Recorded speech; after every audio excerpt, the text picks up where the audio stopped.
já ouviram falar em relação aos aminoácidos. Nós temos 3 tipos de aminoácidos, né? Esses aminoácidos, eles podem ser naturais, que são aqueles que o nosso corpo próprio produz, né?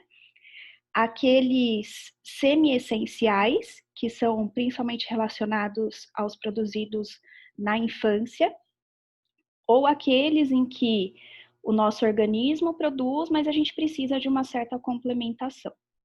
Esses são os semi-essenciais. E aqueles essenciais que a gente deve colocá-los em nossa alimentação, tá? Falando da questão estrutural de um aminoácido, né? Por que eu chamo de aminoácido? Então, existem algumas funções orgânicas presentes para que se tenha essa nomenclatura. Então, essa nomenclatura amino, ele vem de um grupamento amina, né? Um grupamento amina é um grupamento NH2, NH ou simplesmente N, né? Então, a gente tem aminas que são primárias, secundárias e terciárias. Nesse caso aqui, a gente tem uma amina que é uma amina primária, porque ela vai estar ligada a um radical, uma cadeia carbônica, né? Então, essa nomenclatura amino vem do grupamento justamente amina, tá? Que é uma função orgânica. E o ácido vem de uma função chamada ácido carboxílico, que é característica quando a gente tem um carbono C dupla O e um OH. Então, aqui a gente tem um carbono primário com C dupla O, OH, que é uma carbonila. Então, a gente tem uma função característica de um ácido carboxílico, por isso a gente chama de aminoácido. O que vai acontecer, né? Lá nas funções inorgânicas existem os ácidos e bases diarrênios, que não servem para os compostos orgânicos. Então, surgem novas nomenclaturas em relação ao comportamento ácido-base dos compostos orgânicos, né? Então, para um composto orgânico, e isso é uma das coisas que confundem vocês aí, quando vocês vão para o vestibular, porque quando aparece esse OH aqui, o Arrhenius falava que a presença de íons hidroxila era característica de uma base. E aí, adivinha seu primeiro erro. Você vai lá e fala que um ácido carboxílico é uma base, né? Mas está falando um ácido, né? Com certeza isso aqui tem um caráter ácido. Mas não é definido pela teoria de Arrhenius. Ele é definido pela teoria de Bronsted, por exemplo, né? Bronsted-Lowry. Porque ele vai ser capaz de doar um próton. Ele vai doar esse H+. Por isso que esse grupamento aqui, ele tem um caráter ácido, porque ele vai ser um doador de prótons, ou seja, um doador de íons H+. Por outro lado, a amina é fácil de entender pela teoria de Lewis. Na teoria de Lewis, ela fala assim que uma base, ela é caracterizada por um grupamento que consegue doar par eletrônico, né? Então, o nitrogênio, ele está lá na família 5, A ou 15 da tabela periódica, isso significa que ele tem 5 elétrons na camada de valência. Se ele está usando 3 para fazer ligação, né? Porque ele está fazendo 2 ligações com os Hs e mais uma com o carbono, isso quer dizer que está sobrando 2 elétrons aqui em cima, que podem ser doados. Então, o fato de ser um doador de par eletrônico, eu caracterizo, então, o grupamento amino como uma base de Lewis. Isso pode, sim, acontecer. O que muda de um aminoácido para o outro? Esse radical aqui. Então, existem radicais, pode ser um hidrogênio, e aí você tem o aminoácido mais simples, ou pode ser um radical grande. E é importante que, para ser um aminoácido, o grupamento amino tem que estar ligado ao carbono alfa, tá? Que é o carbono vizinho ao grupamento ácido carboxílico. Então, a gente vai ter o ácido carboxílico aqui, vizinho do ácido carboxílico é o carbono alfa, e nele tem a presença do grupamento amina. Por isso, é característico de um aminoácido. Que, conforme já foi dito também para os meninos, uma das coisas que vai mudar aí o metabolismo, né, além da temperatura, é você também alterar o pH.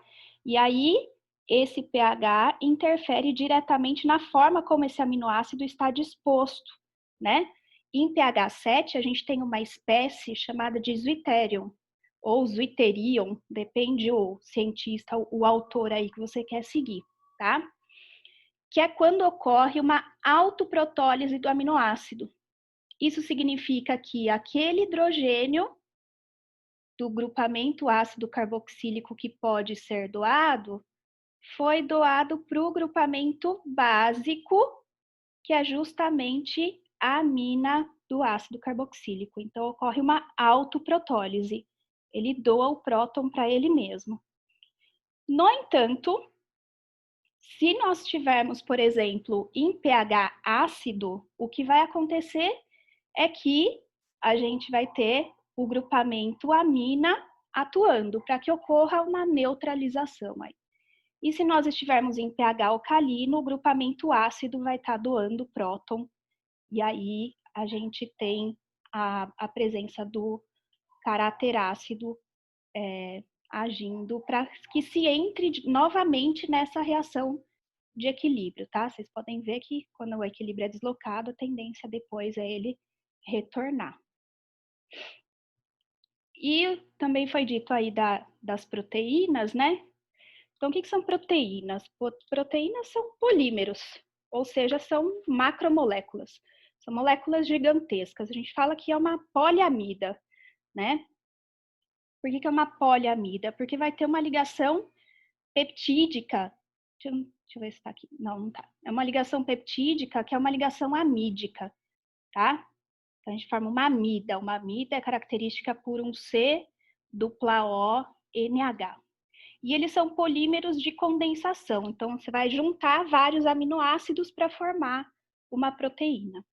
E eles têm função estrutural, são reguladores de defesa, têm função hormonal, energética e também enzimática. E essas proteínas, elas podem variar ou em relação à sua quantidade, ou em relação ao tipo, ou em relação à sua ordem.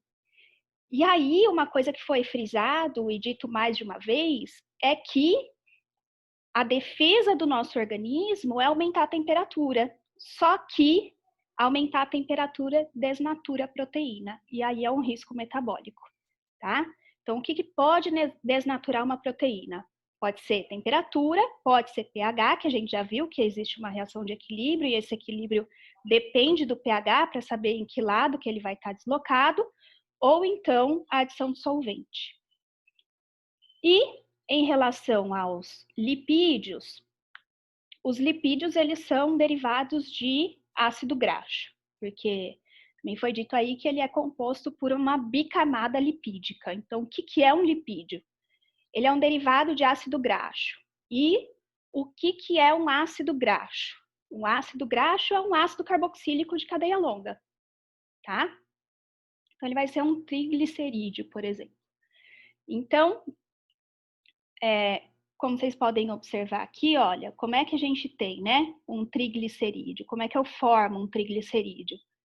Eu tenho a presença de um glicerol, que é um triol, é um álcool, e um ácido carboxílico, né? Então, vai ocorrer a quebra da ligação, então o hidrogênio sai daqui, junta com a hidroxila de lá e forma água. Então, esse esqueletinho aqui, ó, CH2, CH, CH2, ele continua aqui, ó. CH2, CH, CH2. Oxigênio, oxigênio, oxigênio, oxigênio, oxigênio, oxigênio, tá?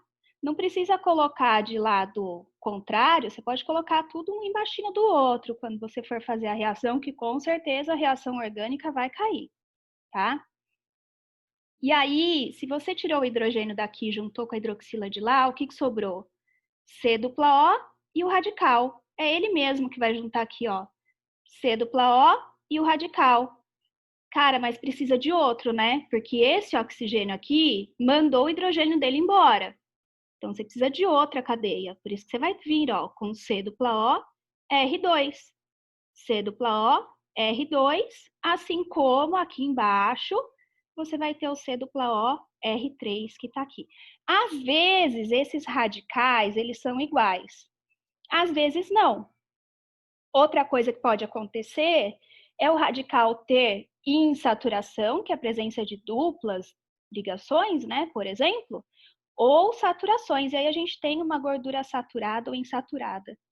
E cabe aqui também a gente frisar que a diferença de um óleo e de uma gordura tem muitas, né, em relação às ligações aí entre os seus átomos de carbono e que a gordura é sólida, o óleo é líquido, né?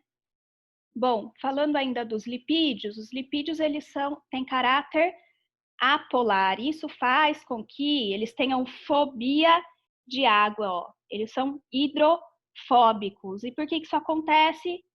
Porque a água é polar.